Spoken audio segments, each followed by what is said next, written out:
With International Building Expo just 2 days away, tonight we're here at the Guyana National Stadium, and with me is the Honorable Collin Croal, Minister of Housing and Water, and it's always a pleasure to have him on our feature. So once again, thank you for being on our feature. Thank you. It's always a pleasure. Most welcome. So I know tonight you would have done some walk around and things like that. Could you just brief our viewers a little bit about the preparations and also if there's any challenges this far? 2 days away walking around, you can already feel the excitement, you can feel the buzz. But preparation is going well. You can see the exhibitors are all trying to complete their booth and to have it, prepared. We have the area, as you notice, it's been cleared, it's been cleaned. Previously, last year we had a lot of debris walking around when you're walking around. So we're trying to have everything in place before the day. And so even on Wednesday, by Wednesday midday, the latest, no vehicle will be allowed inside the compound. That is for the exhibitors. So we're ready. All right, so Minister, we want to ask you about security now. For exhibitors who would be leaving their products here overnight, what security is in place? All right, so safety or security and safety is paramount for us. So there are two aspects. You ask about the exhibitors. So we have security in place. I mean, I wouldn't mention what are some of the check-in systems that we have, but we have adequate security throughout the period. In fact, I think last year there was one hiccup, so we're mindful of that. But then also for the patrons. And with that, if you're talking about security too, we also have to talk about the parking access. So we have parking between the Ramada Hotel and here at the stadium, the traditional parking lot for the stadium. And so there's parking available there. But the exhibitors have all been given a car pass that allows them to park in the stadium, somewhere in the vicinity of where the stands are, as well as for the special invitees. But what we have done, we have added an addition. We put an addition whereby the additional persons who want parking can also utilize that parking between, as I said, the parking lot for the stadium. And there's a special gate that we have that those persons who have their passes can utilize to walk straight across. So it's actually even shorter because if you park at the back, you have a longer distance to walk rather than from the parking lot. So that is part of the addition that we have done. And so we want, as I said, and I also want to encourage, because there are thousands of persons who will be traversing here at any one time. So I want to encourage carpooling. This is something for Guyanese, everybody likes to drive themselves, everybody wants to go on their own time. But then, you waste a lot of time looking for parking when you can easily carpool and together everyone come with their friends, family, whoever, and enjoy the moment, the atmosphere. It's catered for everyone. And we want to encourage especially the housewives too to come because you get an opportunity to see variety, you get an opportunity to be exposed to different products that are being offered and services being offered in terms of for your construction, your own construction. It's not about building a new house. It is also about you want to renovate, you want to expand, you want to enclose that downstairs, then you have nice designs that you can put that are affordable. At the end of the day, it's affordability, and this is what Building Expo will also expose you to. Mm-hmm. And then, of course, the ministry flagship for the Dream Realize, with some 2,000 persons who will benefit from a house lot. Would the ministry be offering the steel and subsidy program? All right, so behind me, the answer to that is right behind me. You see that booth, that is the ministry's booth.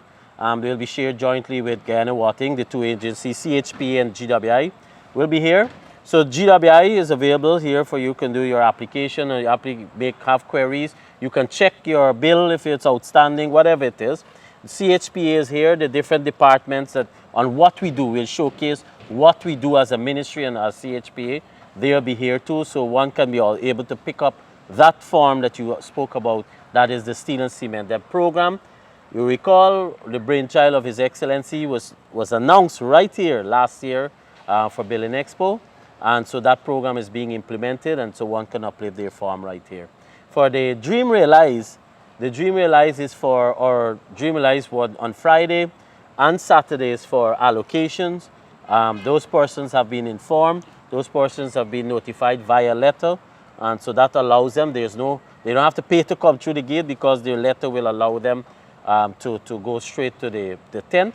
And on Saturday, we also have somewhere around 1 o'clock, 1 to 4, we have our Dream Realized land title transport distribution.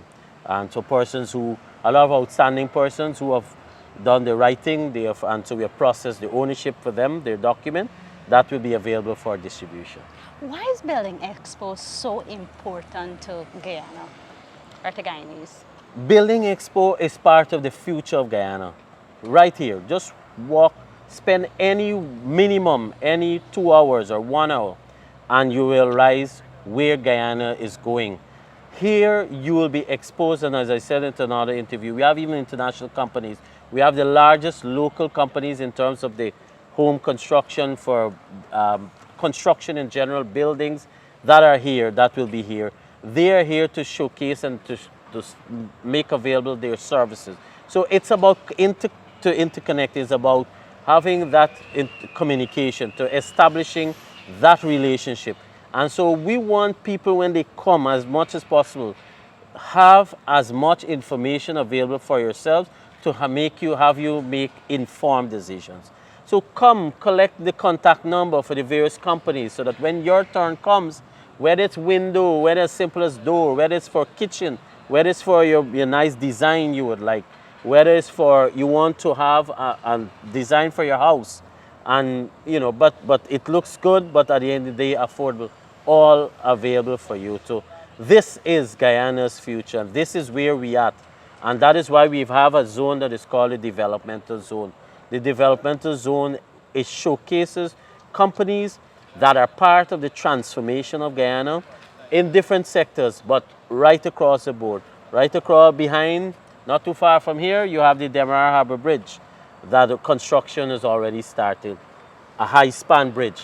2 years from today, when we come here, that is what the excitement will say, oh, yes, it's already happening. And that is why the globe what we intend with the globe that we've constructed and is intended to show while you're rotating, you are able to see on a video, we're under 10 minutes, Guyana.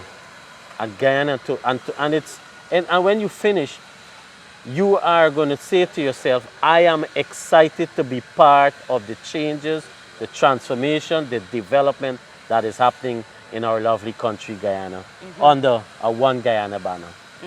And lastly, can you tell us a little bit about the seminar and some of the topics that will be offered for that event?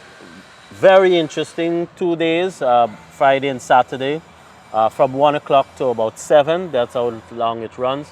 One about 45 minutes. Various topics being presented by agencies, different agencies relevant to the sector, as well as companies will be making the presentation. We'll publicize the topics by tomorrow. That should be able to be had online. And so you can be able to fall into any one of those presentations, participate, and we'll also be going live so persons can be able to listen. But certainly I want to encourage persons to listen to this. As I said, it's networking, it's information, and actually you will be information overload. And at the end of the day, this is what we want. We want an enlightened nation.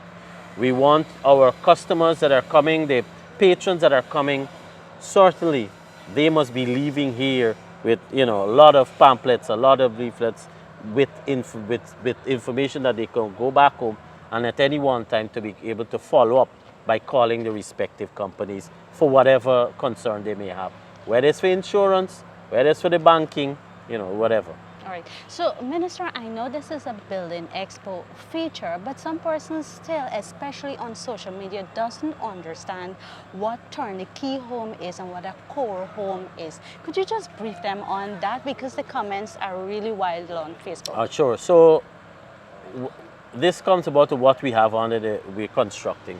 So, the turnkey homes that we have are constructed. There are different categories. They're what you call the low income. They're for example, 2-bedroom low income. They're what you call moderate income. Then you have those are 3-bedroom, moderate to middle, 3-bedroom houses. We have those in flat. Then we have for the high income what are called young professional. Those are elevated or those are flat, 3 bedrooms. The core home comes about, that's on a different program. And that's on the Adequate Housing Urban Accessibility Program, whereby the houses are being constructed, but we already have gone through that criteria of applying. So the beneficiaries are known because they have gone, as I said, they have applied, and that is also has a no objection process with the IDB because it's a loan. We have core houses that are being constructed. We handed over 4 earlier the week, so we have about 68 core houses that have been handed over and more to follow, especially here on the East Bank and more on the East Coast. You've seen some being constructed within Parfait as well as Sophia. And so those core homes are a particular vulnerable segment of our population. And so their contribution was $100,000 as well as some bit of the labor, but certainly they had to be able to fall within a lower bracket. And as I said, it went through a process. But the design for the houses, we have modified it. And so it's something that other companies who want to construct the low-income houses can look at. A lot of persons sometimes condemn when you say low-income houses, but this is the reality. We have to be able to respond to different segments of our population. We have to be cognizant of the earning, the ability of the individual, the applicant. And and at the end of the day, they own it. And so when they reach to a different level or have more disposable income, then certainly they can expand or they can go up because it's their land and they can modify it and do as they see fit afterwards. Anything else you care to share with our viewers, Minister, before we go? Sure. Just to close off on the grand opening. The grand opening is at 5:30 on Thursday afternoon. All are welcome. It's to the front, so you can actually see from the main road. The gate, in terms of the gates will then be closed at 8 for patrons who are coming after that to pay the nominal fee. But it's wide open for the grand opening. And as I said earlier, the highlight will be for the opening, none other than His Excellency President Ali will be the final speaker on that day. But we will have some bit of entertainment too, so it's not a way where you expect just speeches.